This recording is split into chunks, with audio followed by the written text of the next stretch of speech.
Good afternoon, everyone. My name is Kitiya Buarod from Chulalongkorn University. So first of all, I want to thank you everybody for coming here today and attend my presentation. And also I want to thank Kalayani Watana Music Institute for this great opportunity. I want to begin my presentation. My presentation today is the 4 seasons and artistic integration between music, painting, and poetry. And I want to begin my presentation with some questions. My first question is,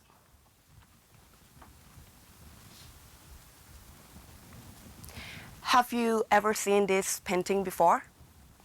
So has anyone seen this painting before or know this painting? Yes, please. In the back. Yep. So do you know the name of this painting? No, you just have seen it. Okay. So do you know about the music that is related with this painting? No. Okay. So this painting is called The Great Wave of Kanagawa, and it was the big inspiration for the French composer called Debussy to compose the piece called La Mer. And as you can see here,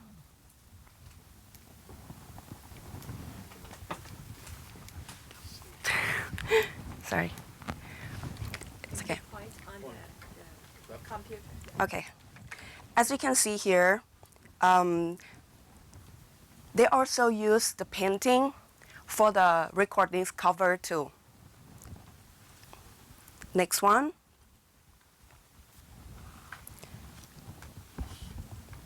So I want to say something about this great work, the Symphony No. 9 in D minor, or the choral. And I believe that everyone here knows this piece very well and also know who is the composer of this piece. So everyone knows, right? Who is the composer of this piece? Yes, it's Beethoven. And I'm not really sure that maybe one of you would know that what is the inspiration for Beethoven to compose this great work. So it's the poet. It was the poem that written by a German poet, Schiller, called Ode to Joy. So from the example of the combination between music, painting, and poetry that I just showed you, it's obvious that the beauty of some types of arts could create a huge inspiration for the artist to create the other great art form, which is really remarkable and worthwhile to study. So today I want to show you the interconnection between the music, painting, and the poetry.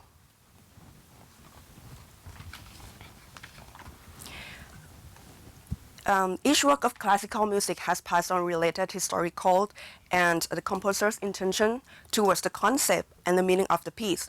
Accordingly, if the listener listens to the piece with some prior knowledge, they should gain a higher level of appreciation. Similarly, for the musician that study the piece thoroughly, we always translate and express the music through their performances with more emotion. So today that I want to present about Vivaldi's The Fourth Season. The Fourth Season is an exceptional example of the interconnection between these 3 kinds of different art forms. So the way that we could appreciate and be more sentimental with this piece is going to be to know the history and the story that Vivaldi, the composer, wanted to convey to us.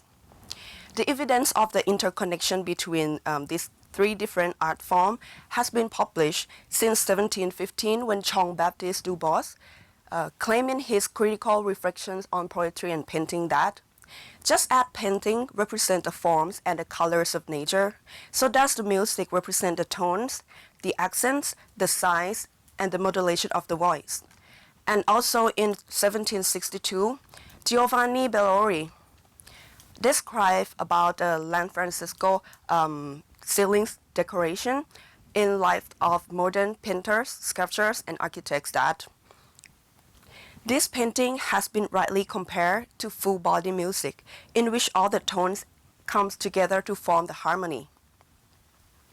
So from this relationship, composers and painters alike have been influenced and created art based on the other art form. Music, art, poetry have been intertwined and compared since early times. Antonio Vivaldi was considered by many to be one of the greatest composer of the Baroque period. He wrote more than 500 concertos, of which one of the most famous is the Four Seasons.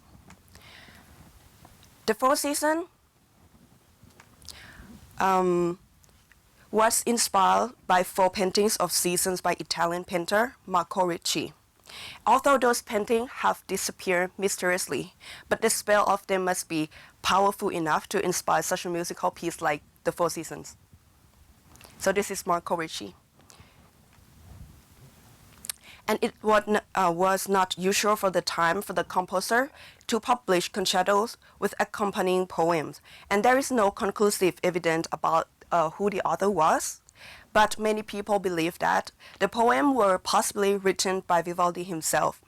However, there is no evidence whether Vivaldi composed the poem first or the concerto first.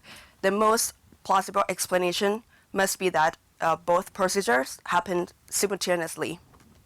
And you can see here on your left-hand side, this one is the original Italian poetry, and this one has translated by Canada National Art Center in English version. So another piece of the evidence that support the concept the poem may have been written by Vivaldi himself is that, other than the poem, there were descriptions in the score to give the idea to the musician in which direction they should play. For example, here on top, this is the beginning of the winter, and there's an Italian description over there, which means like shivering in the icy snow, something like that. And here is in the middle of spring, ei fonti allo spira de severity, and the brooks in a gentle breeze. Con dolce memorio scorrono intanto, flow with a sweet murmur. Therefore, it may be likely that Vivaldi's depictions in the score of the Four Seasons were written with intent in order to combine the poetry and the music. And the poems that accompany all four concertos for the Four Seasons are classified as sonnet. Sonnets were originally created by the Italian poet Giacomo da Lentini in 13th century and consists of 14 lines. Even if the sonnets of the Four Seasons was not critically acclaimed, it represents the concerto in a fitting way. And the sonnet was divided into three parts to describe each movement of the concerto. So for the method of my research, to collect all the information of the Concerto No. 1 in E major, Opus 8, Spring La Primavera, the first movement Allegro, I used the orchestra's full music score with Italian sonnets and descriptions, and the orchestra score contains 5 parts. Here's the solo violin, the first violin, the second violin, viola, and the continuo part.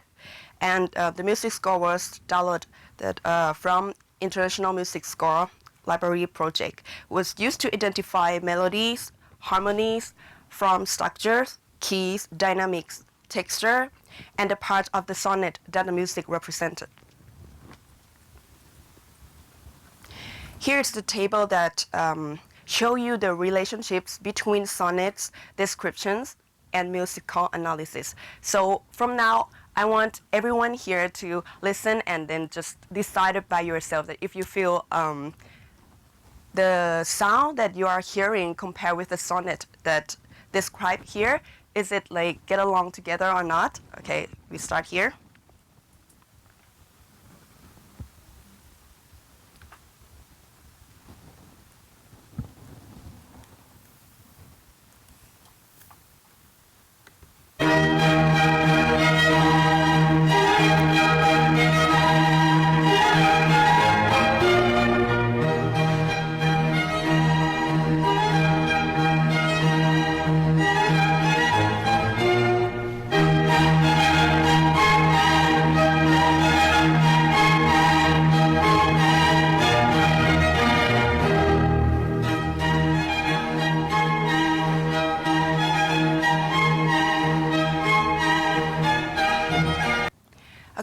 what you're just hearing is the song is described, Joyful Spring Has Arrived. And this part is the tutti that play the ritornello's main theme in the key of E major, common time 4/4. So the next part, I want you to listen to the birds that welcome it with their happy song. Here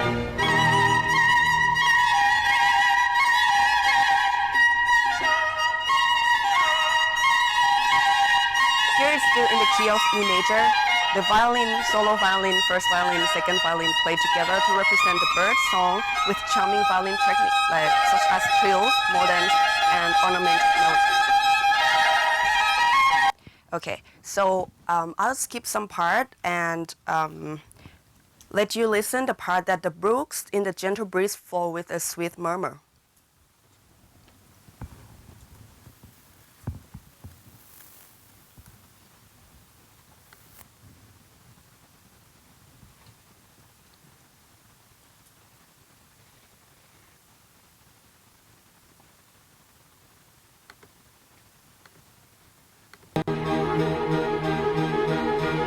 Here you can hear the step of the movement, the key of C major, rising and falling to evoke the brooks.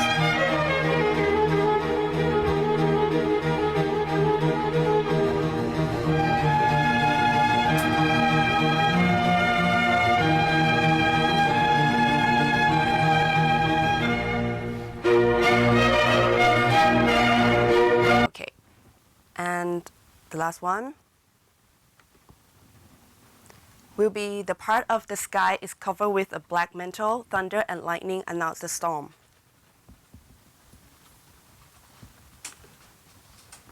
And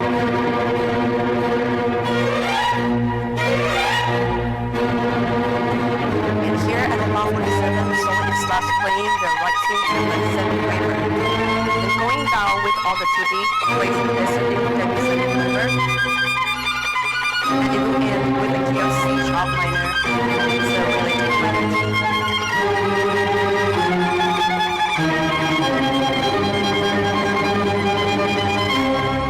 Okay, so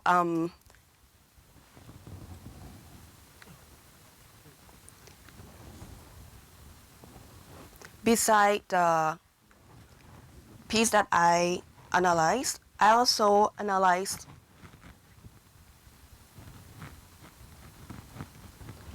seven performances that have been chosen after a careful consideration. The first one is Gidon Klemer. He's a Latvian violinist. The second one, Anna Sophia Mutter from Germany. Nigel Kennedy, British violinist. Isaac Pullman, Israeli-American violinist. And Kyung Wa Chung from South Korea. Julia Fischer, also from Germany. And the last one, Janine Jensen from Netherlands. Here you can see the information regarding the seven soloists. We have here in the nationality, when they're born, the age, who they study with, and also the conservatory that they graduated. And here the prizes and the awards. Okay, for this table, the information regarding the seven performances.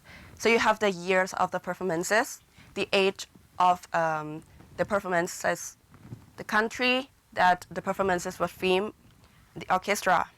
There is something interesting here for this table. Most of them play without the conductor, except Anna Sophia Mutter and Julia Fischer. So Mutter played under the baton of Herbert von Karajan, and in this performance, Karajan also played the harpsichord too.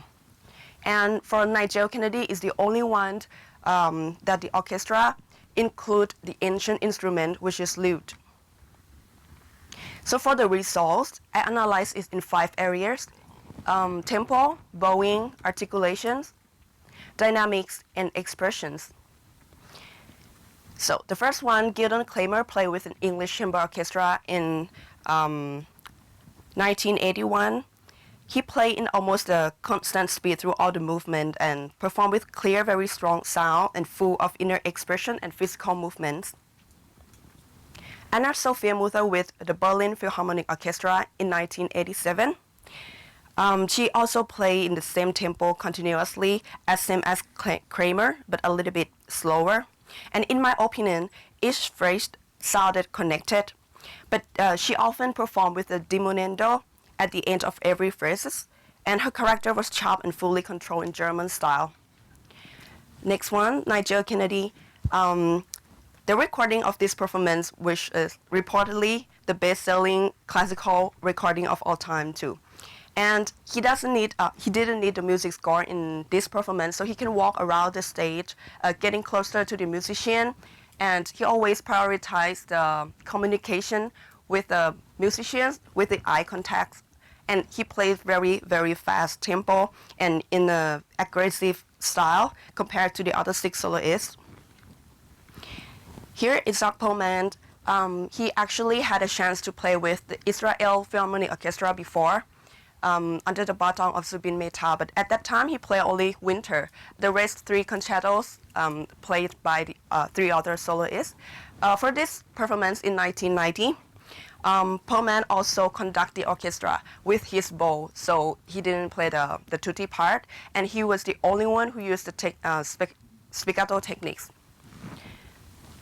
Here, Kyung Wa-chung, this is very interesting because she played with a group of young musicians that she organized and trained by herself. She always played with full of facial and physical expressions. But for the tempo, she played the slowest tempo here compared to the other six. Here, Julia Fisher with the Academy of St. Martin in the Fields in 2011. She was the one who played at the Thunder Lightning Storm part the fastest. And also her style very similar to Mutter, because maybe they are from Germany. Okay, so the last one here, Janine Jensen with Amsterdam Sinfonietta in 2014. She's the only one that, in my opinion, play more in the romantic style, the style's more dolce. And she played with a lot of expression, musical, physical, and facial expression. So after reviewing 7 performances, I made a conclusion in 5 areas I mentioned before. So the fastest is the Kennedy at the beginning, but at the Thunder Lightning Storm part is Fisher, slowest is Chung. And for the bowing, Pullman is the only one who adds the special technique spiccato. For the articulation, according to my observation, all male soloists play more separated sound, while all female soloists play more connected sound. For the dynamics, Kennedy, Fisher, Jensen make it really apparently to observe. But what really made the 7 performances obviously dissimilar was the soloist expression. All of them play this movement with a really great tone quality, techniques, and skills, but they were all expressing the feeling of the spring in their own unique characteristic. So I want to show you today the performance of Janine Jensen, which is interpret this piece in kind of romantic style. And it's gonna be Nigel Kennedy, who played very fast and express it in very aggressive style. Okay, so let's start with Janine Jensen a bit.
Okay, and that's the style of Janine Jensen. Now let's see the very contrast style, Nigel Kennedy.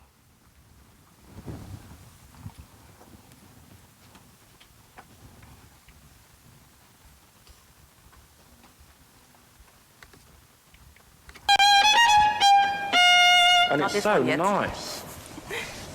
Okay.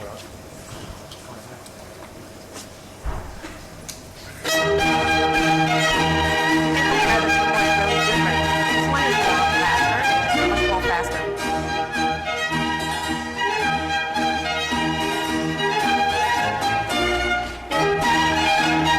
He also used full bow length to create very contrast dynamic, like forte and piano.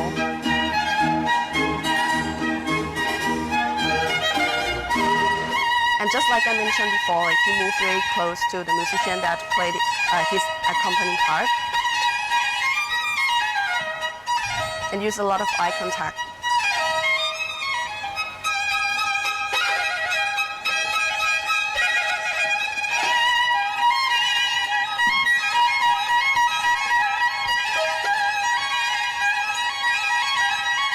Okay, so all the performances are available in the normal YouTube channel, something like that, so you guys can catch it up later. So finally, for the implementation,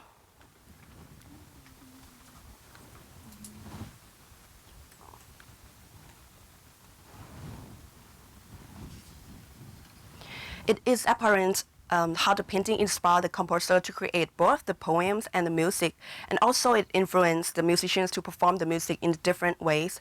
The arts of music, painting, and poetry are also often associated, but rarely studied together or used as a tool to teach the students in the music classroom. So the music education researchers should consider that the effect of related painting and poem could enhance the students' knowledge of music, attitude, or even the music appreciation. So these research results inspired me for my next research project, which is to create a music picture book for young children, like the primary school student, to give them more opportunity to visualize the painting alongside listening to the music and also reading the poem or the story. So I hope it might be the other encouragement to create the effective musical learning environment. So that's all for me today. Thank you. Thank you so much for speaking up for us. 20 minutes to cover everything. Do you have any questions? Otherwise, I would